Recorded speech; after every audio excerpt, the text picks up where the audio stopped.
नमस्कार दोस्तों, मेरे चैनल पर आपका स्वागत है। और आज की ये वीडियो उन लोगों के लिए बेहद ज्यादा खास है जो लोग इस वक्त इस दुविधा में हैं कि आखिर उनको होने वाला खांसी जुकाम क्या सामान्य खांसी जुकाम है, मौसम की वजह से हो रहा है, या फिर ये कोरोना के लक्षण भी हो सकते हैं। जी हाँ, कोरोना इस वक्त वैश्विक महामारी बनकर उभरा है। ऐसी गंभीर बीमारी है जिसके लक्षण बेहद ही सामान्य हैं। यानी कि इस बीमारी के दौरान आपको खांसी होती है, आपको जुकाम होता है, हल्का बुखार होता है। ये सभी लक्षण बिल्कुल वैसे हैं जैसे आपको फ्लू के दौरान या फिर वायरल फीवर के दौरान महसूस होते हैं। ऐसे में उन लोगों के लिए चिंता का सबब ये बहुत ज्यादा बना हुआ है जिनके घर में छोटे बच्चे हैं या जिनके घर में किसी बड़े बुजुर्ग या फिर जवान बच्चे को भी खांसी जुकाम हुआ है। हल्का सा खांसी जुकाम भी चिंता का जो स्तर है वो बहुत ज्यादा बढ़ा देता है। ऐसे में कैसे पहचाने कि आपको होने वाला खांसी जुकाम सामान्य खांसी जुकाम है या किसी वायरल का संदेशा देता है आपको, या फिर ये वाकई कोरोना वायरस के लक्षण है। ये वीडियो आप ही के लिए है, बने रहिए हमारे साथ क्योंकि हम आपको स्टेप बाय स्टेप बताएंगे कि क्या आपकी खांसी जुकाम सामान्य खांसी जुकाम है या फिर कोरोना के लक्षण।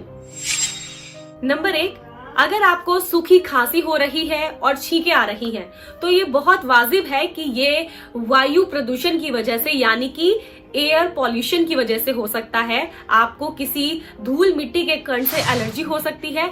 ऐसे में सावधानी किस तरह से बरती जा सकती है, आप अपने फेस पर मास्क लगाकर रखें और धूल मिट्टी वाली जगह से दूर रहें। मास्क आपको धूल मिट्टी से बचाएगा और आपको आने वाली छींकों से राहत दिलाएगा। अगर आपको खांसी है, खांसी के साथ बलगम आ रहा है, आपको छींकें आ रही हैं और आपको बहती नाक भी सता रही है, तो बहुत वाजिब है कि आपको सामान्य खांसी जुकाम हुए हैं, क्योंकि सामान्य खांसी जुकाम ज्यादातर मौसम बदलने की वजह से होते हैं। ऐसे में अपने आप का ख्याल रखें, एसी और कूलर का इस्तेमाल कम से कम करें, जितना ज्यादा हो सके कम गति पर पंखे का इस्तेमाल करें ताकि आप अपने खांसी जुकाम में आराम पा सके। इसके अलावा आप अदरक वाली अच्छी चाय का इस्तेमाल कर सकते हैं और साथ ही च्यवनप्राश और अच्छी अदरक की चाय के अलावा अच्छा सा काढ़ा भी आप पी सकते हैं। ये सभी चीजें आपको जल्द से जल्द आपके खांसी जुकाम में राहत देंगे। इसके अलावा अगर आपको खांसी है, बलगम भी आ रहा है, छींक आ रही है, बहती नाक आपको परेशान कर रही है, शरीर में दर्द है, कमजोरी भी आप महसूस कर रहे हैं और हल्का बुखार भी आपको हो रहा है, तो बहुत मुमकिन है कि ये लक्षण फ्लू के हैं यानी कि वायरल फीवर के हैं। तो इस स्थिति में आप अपने डॉक्टर से परामर्श लें, डॉक्टर की दी हुई सलाह का पूरा पालन करें, डॉक्टर की दी हुई दवाई को समय से खाएं और घर में रहें और ज्यादा से ज्यादा रेस्ट करें ताकि आपका फ्लू जल्द से जल्द ठीक हो सके। इसके अलावा अगर आपको सूखी खांसी है, आपको छींकें आ रही है, कमजोरी का एहसास हो रहा है, शरीर में दर्द हो रहा है, तेज बुखार हो रहा है और साथ ही आपको सांस लेने में बेहद ज्यादा तकलीफ हो रही है, तो ये आपके लिए चिंता का सबब है क्योंकि ये पूरी तरह से कोरोना वायरस के लक्षण हैं। अगर आपको ये सभी लक्षण अपने अंदर दिखाई देते हैं तो अपने आप को तुरंत आइसोलेट कर लें और खुद को टेस्ट के लिए तैयार करें। RT-PCR कराने के बाद जब तक आपकी रिपोर्ट आप तक नहीं पहुंच जाती है तब तक अपने घर के सभी लोगों से दूरी बनाकर रखें और ये मानकर चलें कि आप कोरोना वायरस से ग्रसित हैं। और अगर आपकी रिपोर्ट पॉजिटिव आती है तो आप खुद को आइसोलेट रखें, 14 दिनों तक घर में रहें। और लेकिन इसके अंदर सबसे ज्यादा जरूरी ये है कि आप अपने दिमाग पर जोर बिल्कुल ना पड़ने दें, गलत भावनाएं अपने मन में ना आने दें, डर का एहसास ना करें, क्योंकि एक बार जब आपके मन में डर घर कर जाता है तो आपका शरीर उसी तरह से काम करना शुरू कर देता है। जब आप अच्छी चीजें सोचते हैं, अच्छे विचारों को मन में लाते हैं तो हमारे शरीर में अच्छे रसायनों का रिसाव होना शुरू होता है और वो अच्छे रसायन हमारे शरीर को स्वस्थ रखने में मदद करते हैं, हमारी इम्यूनिटी को बढ़ाने में मदद करते हैं। वहीं जब आपका शरीर टेंशन में होता है, उदास होता है, उदासीन होता है, तब आपके शरीर में बैड जो एलिमेंट्स है वो बनने शुरू हो जाते हैं, खराब रसायन जो होते हैं वो बनने शुरू हो जाते हैं, जिसकी वजह से वो आपके शरीर को ठीक करने की बजाय उसको खराब करने की और ज्यादा जो अग्रसर है वो हो जाते हैं। ऐसे में खुद को खुश रखें, अच्छी मूवी देखें, सकारात्मक विचार अपने मन में लाएं, हंसी खुशी वाले जो चुटकुले वाली चीजें हैं उनको देखें, कॉमेडी सीन्स आप देख सकते हैं, अच्छा संगीत आप सुन सकते हैं। इसके अलावा जो परिजन है वो किस तरह से मदद कर सकते हैं अपने परिजन की, वो इस तरह से मदद कर सकते हैं कि आप वीडियो कॉल कर सकते हैं, आप उनसे दिन भर बात कर सकते हैं। लेकिन ज्यादा बात उनकी बीमारी को लेकर ना करें, बस एक बार या दो बार आप ये पूछें कि आप कैसे हैं, आपकी स्थिति कैसी है। इसके बाद उनसे दोस्ताना व्यवहार करें, उनसे हंसी करें, उनसे मजाक करें, ताकि उनका जो माइंड है वो डाइवर्ट हो सके और अंदर से खुशी का एहसास वो करें, प्रफुल्लित हो अंदर से। और जब एक बार वो खुशी का एहसास करेंगे, प्रफुल्लित रहेंगे अंदर से, तो उनके अंदर से गुड एंजाइम्स बनने स्टार्ट होंगे जो उनकी ऑटोमेटिकली जो इम्यूनिटी है उसको बूस्ट करने का काम करेंगे और वो बहुत जल्दी आप देखेंगे बहुत रैपिडली वो ठीक हो रहे हैं। इसके अलावा क्या चीजें आप करना है, आपको स्टीम लेनी है दिन में 3 बार, लगभग 5 मिनट के लिए आपको स्टीम लेनी है। इसके अलावा आप सेंधा नमक डाल के पानी के गरारे कीजिए।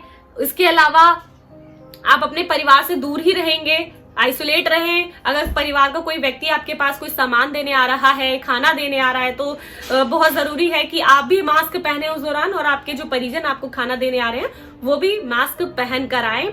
और जितना ज्यादा हो सके वो सभी चीजें करें जो कोरोना काल के लिए इस वक्त बहुत ज्यादा जरूरी बताई जा रही है। स्टीम बहुत ज्यादा इंपॉर्टेंट है। इसके अलावा रेमडेसिविर जो इंजेक्शन है उसकी दौड़ में मत भागिएगा, क्योंकि डॉक्टर्स की प्रैक्टिस है वो, और क्योंकि मेरे नॉन में बहुत सारे डॉक्टर हैं, उन्होंने खुद ये बात कही है कि लोग बहुत गलत प्रैक्टिस कर रहे हैं। उन्होंने बस सुन लिया है रेमडेसिविर इंजेक्शन है वो कोरोना के लिए बहुत ज्यादा यूजफुल है, तो वो उसको लेने के लिए भाग रहे हैं। देखिए, डॉक्टर मेडिकल लाइन की एक प्रैक्टिस होती है, किस पेशेंट को कौन सी दवाई या कौन सी मेडिसिन दी जानी है वो doctor patient to patient depend करता है, उनकी स्थिति पर डिपेंड करता है। मेरे पास एक एम्स के डॉक्टर थे जिनसे मैं फोन पर कांटेक्ट कर रही थी इसी चीज के ऊपर, तो उन्होंने मुझे ये बात बताई कि हमारे पास लोग खुद आ रहे हैं रेमडेसिविर का पूरा इंजेक्शन लेकर कि नहीं आप हमें लगा दीजिए। डॉक्टर खुद बोल रहे हैं कि हम नहीं लगा सकते, हमारी प्रैक्टिसेस हमें अलाउ नहीं करती कि हम हर एक को एक सेम ही ट्रीटमेंट दें।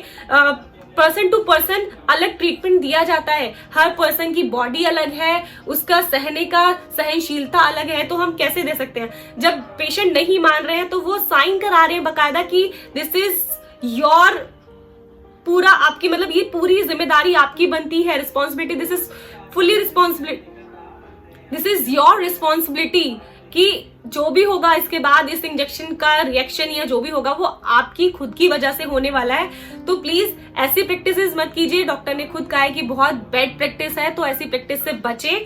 इसके अलावा वही सब चीजें करें जो आपके डॉक्टर आपको सलाह दे रहे हैं, जो दवाइयां आपको दे रहे हैं उन दवाइयों को खाइए और अपने आपका और अपने घर वालों का भला कीजिए।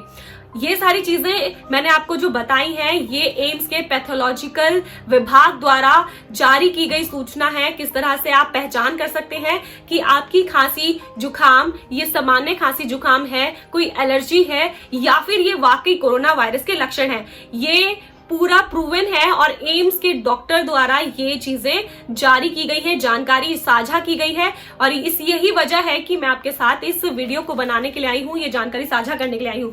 अगर आपको ये जानकारी अच्छी लगी हो, आपको लगा हो कि यूजफुल है, तो प्लीज इसे अपने सभी लव वंस के साथ शेयर कीजिएगा और इस वीडियो को लाइक भी कीजिएगा। और मैं चाहूंगी कि आप मेरे चैनल को सब्सक्राइब कर लें, क्योंकि इस वक्त मैं आपके लिए ऐसी तमाम ढेर सारी जो इन्फॉर्मेशन है वो लाती ही रहूंगी, क्योंकि मैं बहुत सारे डॉक्टर्स के कांटेक्ट में रहती हूँ, क्योंकि मैं पेशे से हूँ एक पत्रकार और इसी वजह से मेरे साथ बहुत सारे डॉक्टर्स का मिलना जुलना होता ही रहता है।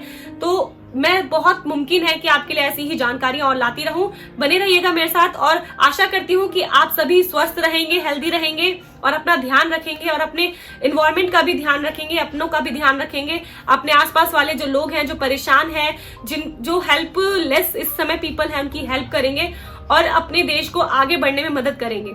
इसी विश के साथ मैं आपसे विदा लेती हूँ। बाय।